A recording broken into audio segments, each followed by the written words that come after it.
Salve nação perdida! Aqui quem fala é uma aranha perdida, falando diretamente de Mandacaru. E hoje o assunto é o capítulo 1165 de One Piece. Um capítulo que deixou a galera dividida nos extremos. Teve quem não gostou de nada e quem gostou de tudo. Dito isso, todo mundo sabe que as lutas de One Piece nunca foram o ponto alto da obra. E digo mais, esse papo de que One Piece está na categoria errada, como se a obra, de fato, não fosse um shounen de batalha, ou que o foco não são as lutas e coisas assim. Com todo respeito, só aceita que as lutas são ruins mesmo. One Piece é um gigantesco campeonato pela taça do Rei dos Piratas, e Mu não vai largar o seu trono através de voto popular e o Dragon não reuniu um exército para implementar o sistema de voto direto com eleições a cada 4 anos. Batalhas fazem parte do universo de One Piece. E tudo bem se você não curte lutas e gosta só dos mistérios e questões profundas, como a questão social e racial. Gostar dessa parte não faz você melhor que ninguém. É só uma preferência pessoal. Eu quero ver Imu e dragões celestiais tomando uma surra e vai ter gente que quer ver eles se redimindo. E tá tudo bem. Com isso colocado, vamos aos pontos que achei interessante comentar. Bem, vou pular a capa e ir direto para a luta. Uma coisa que achei interessante, o Shebek não tem garras como os gigantes em Elbaf. Será um detalhe importante ou o Oda esqueceu de colocar.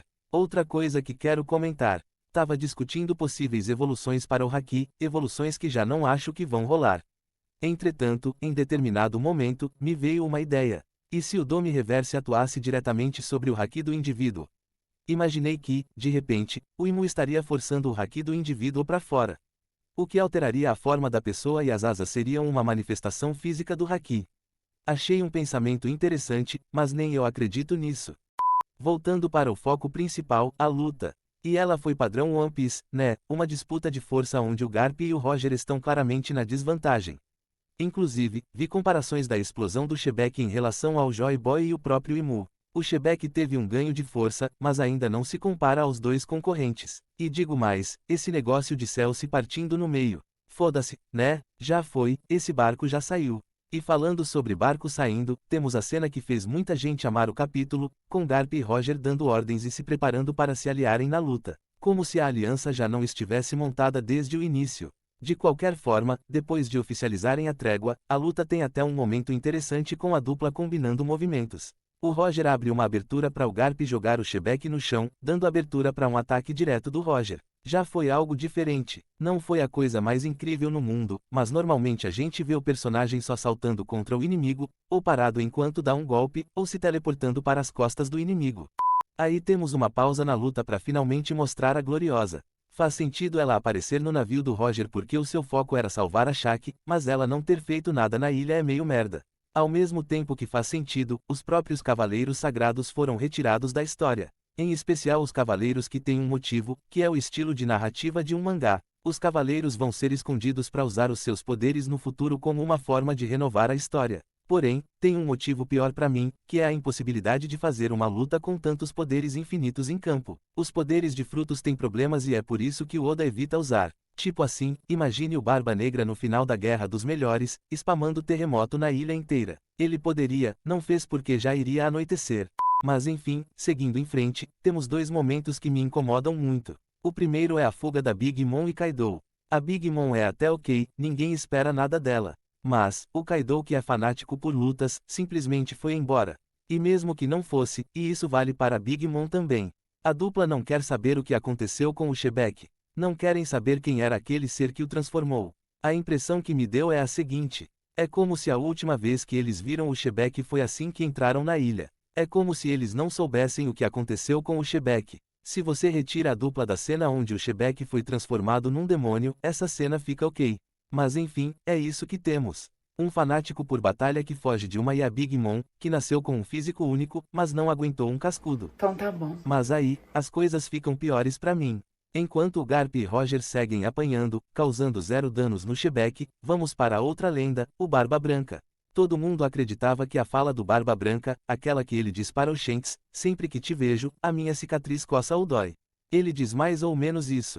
Antes de revelar que o pai do Shanks é o Garlin, todo mundo achava que era uma frase para o Roger. A partir do momento em que foi revelada a origem do menino Shanks, a narrativa mudou e todo mundo esperava para ver o Barba Branca ganhar a tal cicatriz em God Valley enfrentando o Garlin. Infelizmente, o Garlin, que certamente tem algum poder, jamais poderia lutar contra o Barba Branca. Essa ilha não está aguentando as explosões de haki, imagine os terremotos do Barba Branca no auge da saúde. Mas o pior não é nem isso, o pior é ele fugir mesmo. Ué. Claro, eu entendo os motivos disso. Voltando ao maior problema de One Piece. Não dá pra colocar o cara que gera terremotos infinitamente numa luta séria. E claro, isso não vai impedir as críticas, mas o Oda foi malandro. Pra desviar o foco, ele meteu o provável pai do Marcos, fazendo a piada do Marco Polo, piada que só percebi lendo comentários por aí. Dito isso, existem as duas linhas de pensamento aqui. Ou Marcos reencarna infinitamente com o poder da Fênix, ou esse cara é o pai dele. O Oda, safado, ainda meteu o cara pulando de uma forma esquisita, dá a impressão de que o cara está voando. Aí o pessoal fica discutindo se é ou não o pai do Marcos enquanto o Barba Branca sai de fininho. E outra coisa escrota dessa página está no final dela. É muito rápido, mas perceba que o usuário da fruta do fantasma está aqui, ao lado do Ganzui, que coincidência hein? Inclusive, o Ganzui está com o corpo inteiro. Mas falando sobre o fruto do fantasma, é outro poder que, se usado, mudaria o rumo da batalha. É um poder que poderia forçar todos os inimigos à rendição fácil, pelo menos aqueles sem haki do rei e armamento forte. Ou seja, se o amigo usa, iriam sobrar umas 40 pessoas com capacidade de lutar. Dito isso, acredito que um pouco da frustração de God Valley venha daí. É muito poder roubado e ninguém está usando. A única pessoa que fez uso dos seus poderes com qualidade foi o Kuma. Bom, tirando os inúteis, quem decidiu fazer algo sem ter porra nenhuma foi o Dragon, o segundo herói de God Valley, perdendo só pra o Kuma em número de resgatados. E fez isso sem haki e sem poder de fruta, só com a cara e a coragem. Muito foda e um ponto para o Dragon. E já na sequência disso, tem dois pontos interessantes. Primeiro vemos o Gaban e o Rayleigh voltando para buscar o Roger. Deve ser aí que eles vão aprender a melhor forma de usar haki do rei. E o segundo ponto é o Imu fugindo. E esse é outro momento de frustração. O cara chegou cheio de marra e só foi embora. E é isso. Provavelmente não vai ter nenhuma explicação sobre o porquê mantiveram o Garp como marinheiro. Mesmo ele atacando um ancião e sinceramente, quem vai destruir a ilha vai ser Garp e Roger. Existia uma expectativa na forma como God Valley seria apagada do mapa, mas o método foi o mais besta possível. Só retiraram a localização da ilha dos mapas novos, semelhante a Ohara. A ilha ainda existe, só não é mais colocada em mapas. Dito isso, esperava mais. Existia outra expectativa sobre God Valley. Se acreditava que seria em God Valley que o segredo para negar a imortalidade dos Cavaleiros Sagrados seria revelada. Até tivemos o Shebek fazendo o Garlin sofrer para se curar. Porém, isso já foi mostrado com o Gaban. E outra, talvez eu esteja maluco, mas o poder usado ainda não foi revelado, certo? Possivelmente é haki do rei, mas não teve confirmação. E aí, talvez isso frustre um pouco. Acabei de pensar nisso. E se o golpe combinado do Roger e Garp não matou o Shebek? E se o poder da dupla cancelou a transformação, só isso. Porém, o Shebek acredita que matou a Eris e o filho, então decide tirar a própria vida. Já pensou nisso? Até porque, precisamos de uma solução que não mate, afinal, o protagonista não mata ninguém. Também não acho que o Loki queira matar pessoas que o pai dele respeitou. Ou seja, esse é outro ponto ruim de God Valley. Todas as formas usadas para vencer as pessoas sob o efeito do Dome Reverse, passam pela morte delas. E assim, matar não é algo que o Luffy faça diretamente. Ou seja, temos um problema gigante e God Valley não está ajudando a resolver. Bem, voltando para a luta, antes do confronto final, temos a confirmação de que o apagamento de God Valley aconteceu através da ocultação das suas informações. Informações como a localização da ilha e toda a sua história posterior foram completamente apagadas. Fora isso, Garp também explica a sua permanência na marinha. E sinceramente, isso não era uma questão para mim, a maior questão é o governo mundial ter aceitado. Agora vamos para um dos principais motivos de discussão do capítulo. Finalmente, o Oda trouxe explicações sobre o haki do rei. Confesso que isso me deixou confuso por um tempo. Fiquei só lendo os comentários para ver se eu tinha entendido direito, se estava perdendo alguma coisa e também vi um pouco de confusão das pessoas. Dito isso, agora temos uma separação bem óbvia entre haki do armamento e do rei. Aí eu vou colocar o que entendi. Aparentemente, toda vez que tem um confronto de haki, o principal ataque é o armamento, já que o haki do rei é anulado num embate tipo do Flamengo versus Luffy. Ou seja, as três funções do haki do rei foram definidas como o modo aura que ataca a vontade dos inimigos e o modo revestimento que pode ser usado para bloquear e negar o dano dos ataques recebidos ou numa luta entre usuários de haki do rei, pode ser usado para ataque, como uma forma de superar o revestimento inimigo. Em outras palavras, o usuário de haki do rei que sabe usar o modo defesa, só perde para outro usuário de haki do rei. Já o armamento tem o modo defesa e ataque que bloqueia os poderes das frutas, tanto na defesa quanto no ataque, ou seja, o que derrota o Kaido é o armamento. Pelo menos, foi assim que entendi. O armamento também tem duas habilidades extras que são, a emissão, permitindo um ataque à distância, e a infiltração, permitindo que o haki se infiltre no corpo do alvo causando danos internamente. O que faz sentido, afinal foi o que o Luffy andou treinando no arco de Wano. Acredito também que o haki do rei enfraqueça o adversário, afinal o haki tem como poder principal a capacidade de atacar à vontade dos alvos. Ou seja, o haki do rei não deve causar danos diretos, mas quando é usado, enfraquece o alvo, permitindo que o armamento, que tem como função básica o aumento do poder de ataque, cause ainda mais danos. O que nos leva ao final da luta, onde Roger e Garp lançam todo o haki do rei que conseguem usar para conseguir perfurar a barreira defensiva do Shebek, e finalmente causando danos pesados no lendário pirata.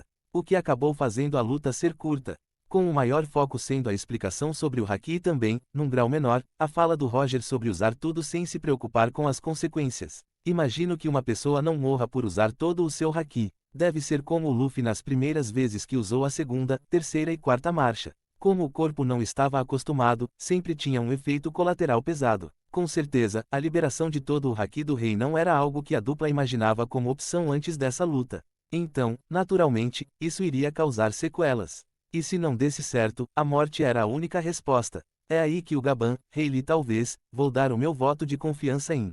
Talvez, quando Garp e Roger estiverem enfraquecidos, venha Garlin e companhia pra cima. Momento em que vão surgir Gaban, Rayleigh e Barba Branca, salvando a dupla. Se bem que tem a foto do Garp, então, na verdade, não sei o que vai acontecer. Dito isso, a explosão de haki combinado de Garp e Roger superou o Shebek possuído, mas ainda estão longe de alcançar um Imu da vida. E outra, se não fossem os dois lutando juntos, a vitória seria do Shebek. Mas, não foi dessa vez e o capítulo termina com a derrota do Shebek, possível derrota e morte. O capítulo acabou aqui, mas, vou aproveitar para pontuar meus pensamentos finais. Primeiro, realmente não espero que a solução para as pessoas transformadas seja a morte. Vai ser um pouco absurdo a gente ver, por exemplo, o Luffy matando o Brog. Então, a minha aposta é que o Shebek não morreu aqui, por mais difícil que isso pareça. E meu último pensamento é sobre o motivo das lutas serem rápidas ou exageradamente longas, sempre resolvidas por meio do haki. Infelizmente, o Oda cometeu um erro sobre os poderes dos frutos. São poderes que, uma vez dominados, se tornam infinitos. Um ou outro poder possui limitações. Por exemplo, o Barba Branca não pode ficar jogando terremoto infinitamente porque ele pode afundar a própria ilha ou criar maremotos capazes de afundar o seu navio. O Ganzui não tem meleca infinita, então não pode ficar jogando isso infinitamente, apesar do bafo ser explosivo também. Mas em outros frutos isso não existe. Qual é a limitação do poder magnético, ou do poder do Chique, ou o poder de criar soldados da Big Mom? Beleza que seria inútil com tanto haki do rei explodindo para todo lado, mas poderia usar já que as almas usadas não seriam dela. Sem falar que ela não usou o Zeus e o Prometeu como poderia, mas enfim, qual é a limitação do poder do dragão, saca? Como não existem regras e restrições claras no uso dos poderes das frutas, se elas forem realmente usadas, vai ser um problema. O Kaido poderia ficar voando e cuspindo fogo, o mesmo para Big Mom. Imagina o Barba Branca nas costas do Kaido jogando terremoto na ilha inteira. Seria impossível enfrentar essa merda. E o pessoal não faz isso pra não parecer chato. Essa é a única explicação. E o haki que foi criado como uma alternativa para lidar com as frutas, é outro poder que não tem regra de uso também. A primeira regra sobre o uso do haki foi criada hoje, porém, não acho que vai se manter por muito tempo. Esse negócio de ficar enfraquecido após usar todo o haki do rei vai ser um problema agora, depois que o Luffy usar isso umas 5 vezes, ou melhor, vai ser como o desgaste do despertar, basta comer. Ou seja, vai ser uma limitação facilmente burlada. E é isso, como os poderes não têm regras e limitações claras, as lutas não podem ser livres de verdade ou então, será igual a Punk Hazard. É verdade! Mas é isso, foi um capítulo bom, apesar das limitações que o Oda criou. Enfim, fico por aqui e até a próxima. E lembrando, não se perca!